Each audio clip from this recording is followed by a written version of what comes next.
चलिए देखिए, आज हम लोग बात करेंगे गोलीय दर्पण के लिए UVF में संबंध।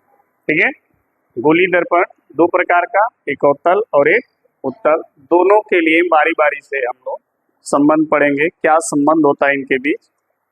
तो हेडिंग लगाएं, गोलीय दर्पण के लिए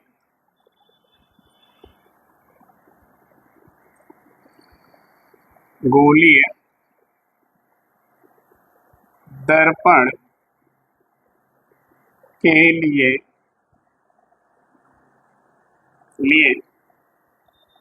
UV तथा F में संबंध, इनके बीच क्या संबंध होता है और वह संबंध कैसे ज्ञात किया जाएगा वो हम पढ़ेंगे। ठीक है, तो इसमें सबसे पहले हम बात करेंगे अवतल दर्पण के लिए। पहले हम बात करेंगे अवतल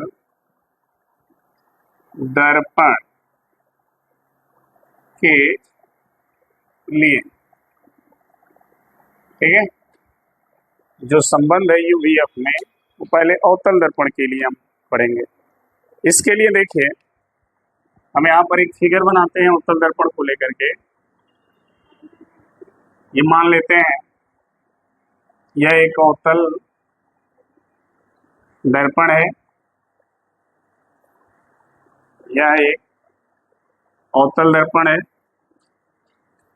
और ये इसका मुख्य अक्ष है, ये ध्रुव है, ये मुख्य फोकस है और ये वक्रता केंद्र है, ये वक्रता केंद्र है। ठीक है, हमने इस अवतल दर्पण के मुख्य अक्ष पर यहाँ पर हमने एक वस्तु रख दिया, ये वस्तु है OO डैश। ठीक है, यहाँ से एक प्रकाश की किरण मुख्य अक्ष के समांतर ऐसे अवतल दर्पण से टकराती है और टकराने के बाद मुख्य फोकस से होकर चली जाती है ऐसे ऐसे ऐसे, और एक प्रकाश की किरण जो है सीधे वक्रता केंद्र से होकर के ऐसे जाती है और फिर इसी पर वापस हो जाती है। ठीक है, तो देखिए ये मुख्य अक्ष के समांतर चलने वाली प्रकाश की किरण है ये, और परावर्तन के बाद ये मुख्य फोकस से होकर ऐसे जा रही है और ये वक्रता केंद्र से होकर जाने वाली प्रकाश की किरण है जो वक्रता केंद्र से होकर के जा रही है और परावर्तन के बाद ठीक मुख्य उसी के ठीक क्या हो जा रही है, विपरीत हो जा रही है ऐसे। ठीक है, अब ये दोनों परावर्तित किरण एक दूसरे को जहां पर काट रही है, यहाँ पर काट रही है, यहाँ से मुख्य अक्ष पर ऐसे हम लंब खींच देंगे और ये लंब ही इस वस्तु का प्रतिबिंब होगा I डैश। ठीक है, ये किरण जहां पे टकरा रही है अवतल दर्पण से वहां पर हमने एक पॉइंट रख दिया A और इस पॉइंट से हमने मुख्य अक्ष पर एक लंब ऐसे डाल दिया, ये मान लिया हमने N। ठीक है, ध्यान रखिएगा दर्पण के ध्रुव से जो वस्तु की दूरी होती है, सभी दूरियां ध्रुव से नापी जाती हैं, तो ध्रुव से वस्तु की जो दूरी होती है वो होती है U, और चूंकि ये बाएं तरफ है तो माइनस। अच्छा, जो दूरी वक्रता केंद्र की ओर होती है, वक्रता केंद्र और ध्रुव के बीच की, उसे वक्रता त्रिज्या कहते हैं और ये भी बाएं तरफ है माइनस। प्रतिबिंब की जो दूरी होती है ध्रुव से उसको हम V से प्रदर्शित करते हैं और ये भी बाएं तरफ है माइनस, और ये दूरी देखिए फोकस बिंदु की है और ये भी बाएं तरफ है, ये हो गया -F। ठीक है जी, ये चिन्ह प्रॉपर्टी के अनुसार आपको ये समझना होगा कि चिन्ह परिपाटी में जो भी दूरी, चाहे कोई भी दर्पण हो, अवतल हो, उत्तल हो, कोई भी दर्पण, जो दूरी दर्पण के बाएं तरफ मापी जाएगी वो सब ऋणात्मक होती है, और जो दूरी दर्पण के दाहिने तरफ मापी जाती है वो सब धनात्मक होती है।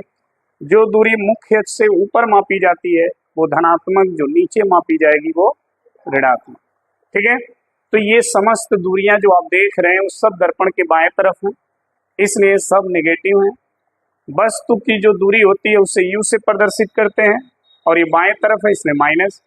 प्रतिबिंब की जो दूरी होती है वो v से प्रदर्शित करते हैं, ये भी बाएं तरफ है इसलिए माइनस।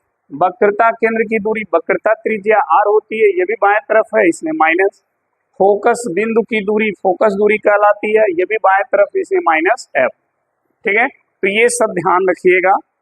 अगर ये पता नहीं होगा तो फिर रिलेशन प्रूफ करने में दिक्कत होगी आपको। अब इसमें हम एक छोटा सा लिख लेते हैं। लिखना क्या है, अब साथ में लिखते जाएं।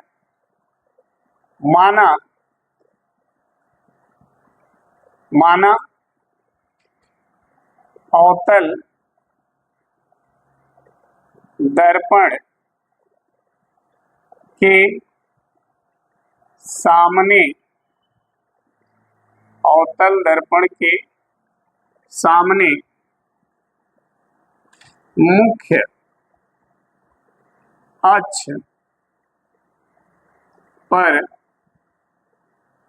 एक वस्तु ओ डैश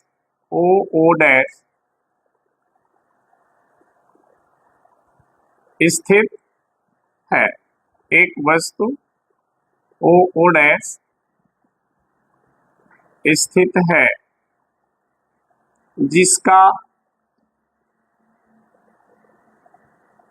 वास्तविक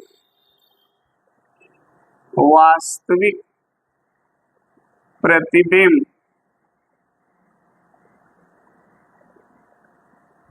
आई डैश बनता है। ठीक है, ये हम लिख देते हैं। मान लेते हैं कि अवतल दर्पण के सामने इसी के मुख्य अक्ष पर एक वस्तु ओ डैश स्थित है जिसका अवतल दर्पण आई डैश वास्तविक प्रतिबिंब बना रहा है। ठीक है, अब इस चित्र से हमें क्या क्या मिलेगा वो देखना है। क्या लिख देंगे, चित्र से। समझना, चित्र में दो त्रिभुज ध्यान देना, एक ओ डैश सी और एक आई डैश।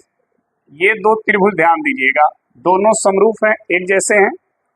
तो लिखेंगे त्रिभुज ओ डैश सी समरूप त्रिभुज आई डैश सी। ठीक है, इस त्रिभुज से अगर दोनों समरूप हैं तो दोनों की भुजा क्या होगा, अनुपात में बराबर होगा। तो इस त्रिभुज की ये लंब वाली भुजा और इस त्रिभुज की ये लंब वाली भुजा, दोनों का अनुपात जो होगा वो होगा ओ डैश बटा आई डैश बराबर इस त्रिभुज की ये आधार वाली भुजा OC और इस त्रिभुज की आधार वाली भुजा IC। तो ये हो जाएगा OC बटा IC। ये भी रेशियो में क्या है, बराबर है, और इनको हम लिख देते हैं समीकरण 1। ये समीकरण 1 हो गया। अब हम बात करेंगे दूसरे त्रिभुज की, ANF, ये वाला त्रिभुज, आई डैश F, ये वाला त्रिभुज। ठीक है, ये भी एक जैसे हैं, तो लिखेंगे त्रिभुज ANF समरूप त्रिभुज आई डैश F। ये भी समरूप में है तो इनके भी भुजा का रेशियो क्या होगा, बराबर होगा। इस त्रिभुज की ये लंब वाली भुजा और इस त्रिभुज की ये लंब वाली भुजा, इनका रेशियो होगा AN बटा आई डैश बराबर इस त्रिभुज की ये वाली भुजा FN बटा IF, FN बटा IF। ठीक है।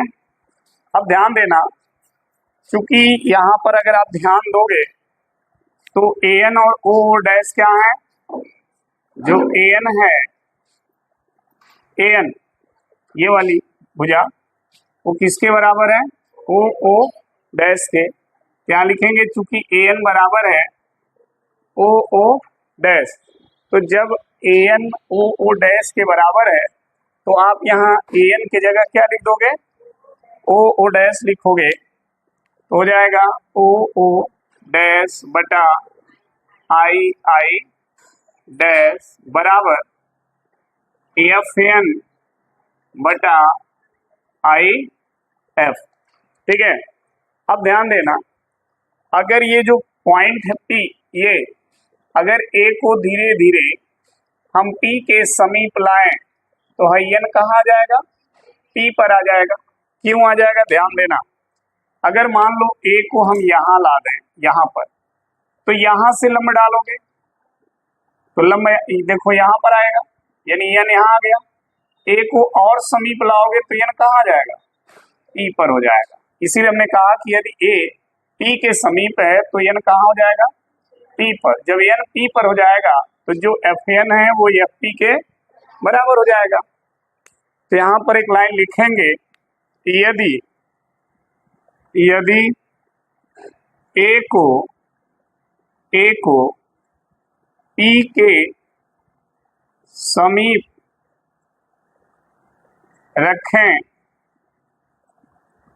तो, अगर समीप रखेंगे तो क्या होगा, तो N कहाँ चला जाएगा, P पर होगा। और जब N P पर होगा तब होगा क्या, अगर N P पर चला जाए तो जो FN है वो FP के, तब जो FN है वो बराबर हो जाएगा किसके, FP के। और जब FN FP के बराबर होगा तो FN के जगह हम क्या लिख देंगे, FP, तो हो जाएगा OO डैश बटे में I डैश बराबर FN के जगह हमने रख दिया FP बटा IF। ठीक है, और ये बन गया समीकरण नंबर 2। ठीक है, अब दोनों समीकरण बन गए तो दोनों समीकरण को लेके हम हल करेंगे। तो यहाँ पर हम लिखेंगे समीकरण 1 और 2 से, समीकरण 1 और 2 से। ठीक है, दोनों समीकरण को अगर देखें तो दोनों के लेफ्ट साइड तो राइट साइड बराबर होंगे। तो यहाँ पर लिखेंगे OC बटा IC बराबर FP बटा IF। ठीक है, अब ध्यान दीजिएगा, यहाँ पर O से C ये दूरी कहीं दी नहीं गई है। इस दूरी को निकालने के लिए हम OP में से CP क्या करेंगे, घटा देंगे। तो लिखेंगे OC के जगह लिखेंगे OP माइनस CP। ठीक है, फिर देखिए लिखा है IC देखिए IC ये दूरी है और ये दूरी कहीं नहीं दी है, तो हम CP में से IP क्या करेंगे, क्या लिखेंगे CP माइनस I बराबर, अब देखिए AF से P तक की दूरी दिया है तो इसको ऐसे ही लिखेंगे अभी। ठीक है, यहाँ देखिए लिखा है IF का मतलब ये दूरी, ये और ये दूरी देखिए कहीं नहीं दिया है, तो IP में से FP क्या करेंगे, तो लिखेंगे IP माइनस FP। ठीक है, अब इनके मान जो है वो पुटअप करेंगे। यहाँ तो मान देखिए OP O से P तक की दूरी यहाँ लिखेंगे -U माइनस, फिर है CP C से P तक की दूरी -R, तो वो माइनस और ये माइनस प्लस होगा बटा CP, फिर हो जाएगा minus R minus I P, I से पी तक, तो क्या हो जाएगा प्लस भी बराबर, फिर क्या है एफ पी, एफ से पी तक माइनस एफ बटे में आई पी, आई से पी तक माइनस भी माइनस एफ पी, तो माइनस एफ प्लस एफ हो जाएगा। ठीक है, अच्छा इसमें आपने पढ़ा होगा आर बराबर कितना होता है जी, आर बराबर 2f, यही होता है ना, ये पढ़ चुके हैं आप। तो इसमें जहां आर है वहां पे 2f रख देंगे, तो माइनस यू प्लस 2f बटे में माइनस आर की जगह 2f प्लस भी बराबर माइनस एफ बटे माइनस भी प्लस एफ। ठीक है, अब त्रियक गुणा करेंगे, ऐसे गुणा कर लें। गुणा में देखिए पहले माइनस भी का गुणा इसमें और इसमें करेंगे, फिर एफ का गुणा दोनों में करेंगे, तो माइनस भी का गुणा माइनस यू में, तो माइनस यू प्लस हो जाएगा और यू का भी में हो जाएगा यू भी। फिर देखिए माइनस भी का गुणा यहाँ करेंगे 2f में, तो माइनस प्लस का गुणा और 2f में भी का गुणा 2f भी हो जाएगा। फिर ध्यान दीजिए ये दोनों का गुणा हो गया इसमें, अब f का गुणा करिए, तो देखिए प्लस एफ माइनस यू, तो माइनस एफ यू हो गया। अब f का गुणा यहाँ करेंगे, ये भी प्लस ये भी प्लस, f का गुणा 2f में 2f बराबर, अब देखिए इन दोनों का गुणा इसमें करेंगे, तो minus 2f minus F plus 2f square हो जाएगा, और फिर भी का गुणा इसमें करेंगे तो माइनस एफ भी। अब दोनों तरफ ध्यान दें, 2f स्क्वायर दोनों तरफ दिख रहा होगा और दोनों के चिन्ह प्लस है, इनको काट दीजिए। ठीक है, अब कट जाने के बाद देखिएगा ध्यान से, जो चीज बची है, जो राशि यहाँ बचा है, जैसे यू भी बचा है, माइनस 2f भी बचा है, माइनस एफ यू बचा है, और इधर देखिए माइनस एफ भी है। इसमें जो यू एफ है पॉजिटिव है, इसको अपने ही तरफ रहने दें, बाकी सबको उधर ट्रांसफर करें, तो माइनस 2f बी को जब उधर ले जाएंगे तो प्लस एफ बी होगा, और ये है माइनस एफ बी, ये पहले से इधर माइनस है। फिर बचा माइनस एफ यू, इसको भी उधर ले जाएंगे तो प्लस हो जाएगा एफ यू, यू भी बराबर घट जाएगा तो आएगा एफ प्लस एफ यू। अब क्या करना है, दोनों तरफ लिखेंगे, यहां पर दोनों तरफ यू भी एफ से भाग देने, दोनों तरफ यू भी एफ से भाग दे दें, तो भाग देंगे तो देखिए यू भी बटा यू भी एफ बराबर एफ भी बटा यू भी एफ प्लस एफ यू बटा यू भी एफ। अब ध्यान देना, देखना ध्यान से, ऊपर नीचे जो मिल रहा है उसको कट कर दो, देखो यू भी से यू भी कट जाएगा, एफ भी से एफ भी, एफ से एफ, यू से यू देखो कट गया। अब जो बचा है उसको लिख लो, इधर बचा 1 बटा, यहां पर बचा और यहां बचा, तो यही तीनों में रिलेशन हो गया। अवतल दर्पण के लिए यू भी और एफ में संबंध ये हो जाता है, और यह संबंध ऐसे आपको प्रूव करना पड़ेगा। ठीक है, तो नोट कर लीजिए।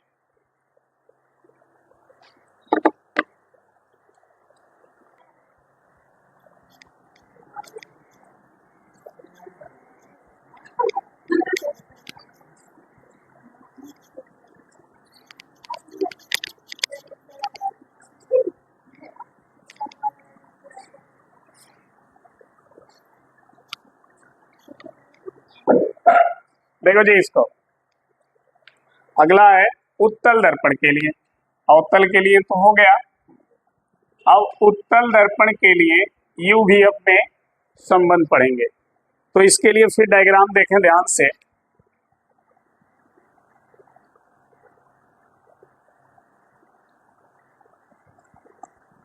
ये उत्तल दर्पण और ये हो गया ध्रुव P, ये हो गया वक्रता केंद्र C और ये हो गया मुख्य फोकस F। ठीक है, ठीक है, समझना। उत्तल दर्पण के सामने मुख्य अक्ष पर हमने एक वस्तु रख दिया, ये एक वस्तु है ओ ओ डैश, ये वस्तु है। यहां से एक प्रकाश की किरण मुख्य अक्ष के समांतर ऐसे गई, टकराई, परावर्तन के बाद ये ऐसे परावर्तित होती है कि जब आप इसको पीछे बढ़ाएंगे तो लगेगा ये फोकस की ओर आ रही है, और दूसरी किरण यहाँ से इस प्रकार से चलती है, इसको जब आगे बढ़ाएंगे तो ये वक्रता केंद्र की ओर जाती हुई नजर आएगी। ठीक है, तो ये हो गया आपतित किरण एक, जो परावर्तन के बाद मुख्य फोकस की ओर आती हुई प्रतीत हो रही है, ये इसका परावर्तित किरण है। और ये हो गई आपतित किरण दूसरी, जो वक्रता केंद्र की ओर आती हुई दिख रही है, परावर्तन के बाद ठीक इसी के विपरीत हो जाती है। ठीक है, दोनों परावर्तित किरण एक दूसरे को देखिए यहाँ पर काट रही है, जहां पर काट रही है यहीं से मुख्य अक्ष पर ऐसे लंब खींच देंगे और यही हो जाएगा प्रतिबिंब आई आई डैश। जहां पर ये किरण टकराई से एक पॉइंट लिख देते हैं ए, और यहाँ से मुख्य अक्ष पर एक लंब ऐसे डाल देंगे और ये हो गया एन। ठीक है, अब ये फिगर बन के आपका तैयार हो गया उत्तल दर्पण के लिए। इसमें लिखना क्या है ध्यान दें, मान लेंगे कि ये उत्तल दर्पण है, उत्तल दर्पण के सामने मुख्य अक्ष पर एक वस्तु ओ डैश स्थित है, जिसका आभासी प्रतिबिंब आई आई डैश बनता है। ठीक है, यहाँ नोट करते हैं, माना उत्तल दर्पण के मुख्य अक्ष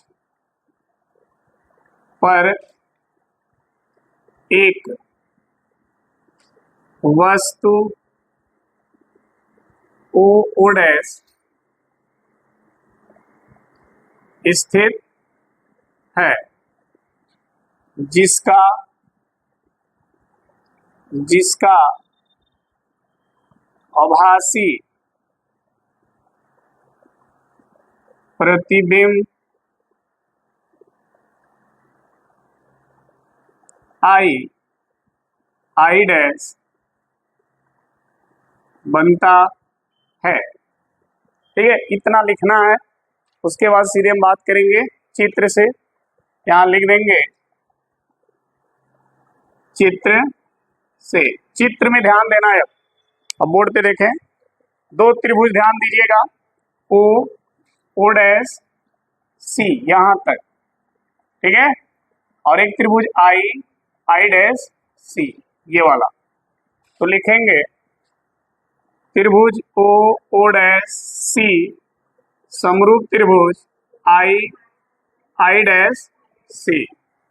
इन दोनों त्रिभुज से देखें, बड़े वाले त्रिभुज की ये भुजा और इस त्रिभुज की ये भुजा आई डैश, तो लिखेंगे ओ डैश बटा आई डैश बराबर होगा बड़े वाले त्रिभुज की भुजा ओसी बटा आई,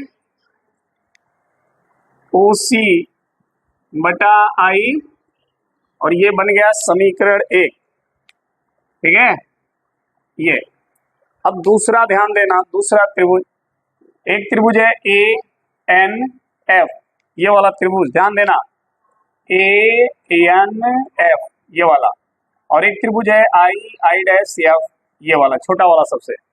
तो लिखेंगे त्रिभुज ए एन एफ समरूप त्रिभुज आई डैश एफ। ठीक है, अब इसमें भी देखिए, बड़े वाले त्रिभुज की भुजा है ए एन बटा आई डैश, यहाँ लिखेंगे ए एन बटा है आई आई डैश बराबर इस वाले त्रिभुज की भुजा देखिए एफ एन बटा I F, F A N बटा आई एफ। ठीक है, अब यहां पर ध्यान देना जो ए एन है वो ओ डैश के क्या है बराबर है, यहां लिखेंगे चूंकि ए एन बराबर है ओ डैश के, तो जो ए एन है उसको लिख देंगे ओ डैश बटा आई आई डैश बराबर एफ एन बटा आई एफ। ठीक है, अब देखना अगर इस ए को धीरे धीरे पी के समीप लाए ऐसे तो एन कहाँ जाएगा, तो जो एफ एन है वो एफ पी के यहां लिखेंगे। यदि ए को पी के समीप रखें तो एन पी पर होगा। ठीक है, और जब एन पी पर होगा तब क्या होगा, जो एफ एन है वो एफ पी के बराबर हो जाएगा, और जब एफ एन एफ पी के बराबर होगा तो एफ एन की जगह हम एफ पी रख देंगे, तो ओ डैश बटा आई आई डैश बराबर एफ पी बटा आई एफ, और ये बन गया समीकरण 2। ये समीकरण 2 बन गया। यहां लिखेंगे समीकरण 1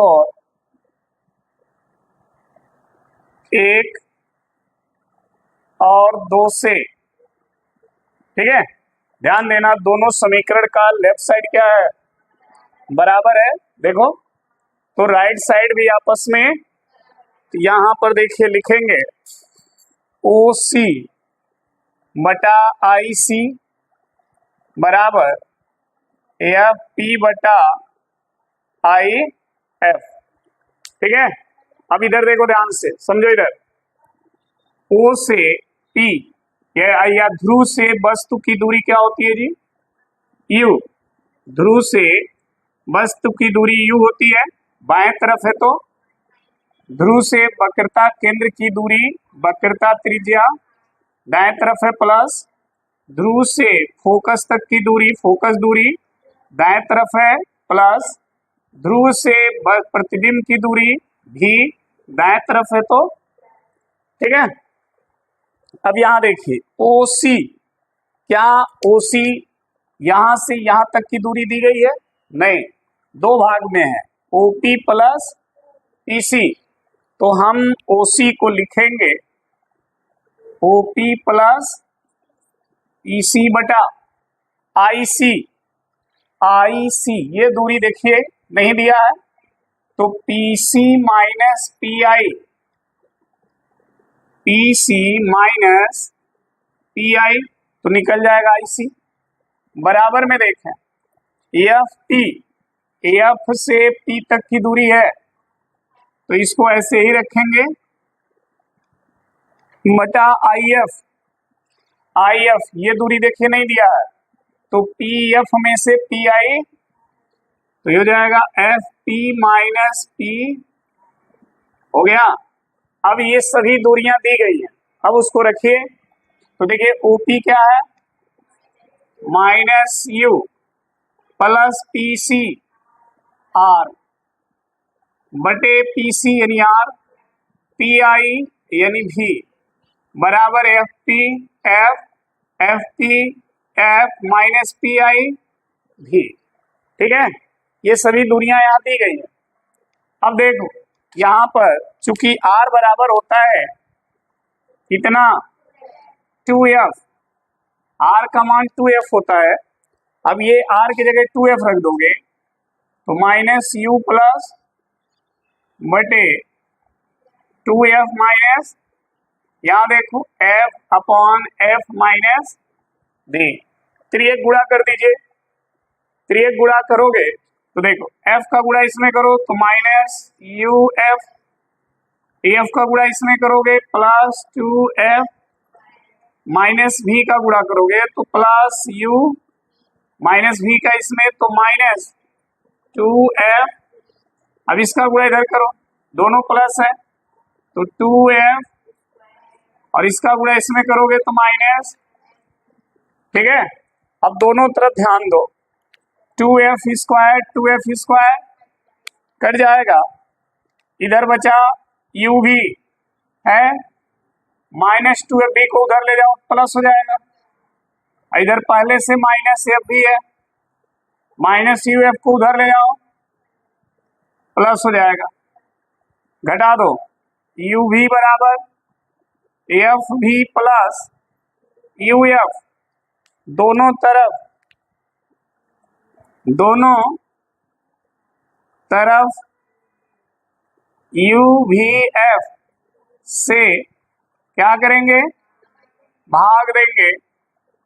भाग देने पर तो जब भाग देंगे तो क्या हो जाएगा देखना, u भी बटा u भी बराबर f भी बटा u भी प्लस uf बटा u भी f।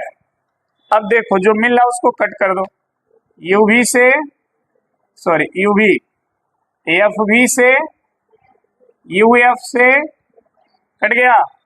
अब जो बचा है उसको देखो, इधर बचा है 1 बटा, इधर बचा है 1 बटा, और इधर बचा है 1 बटा।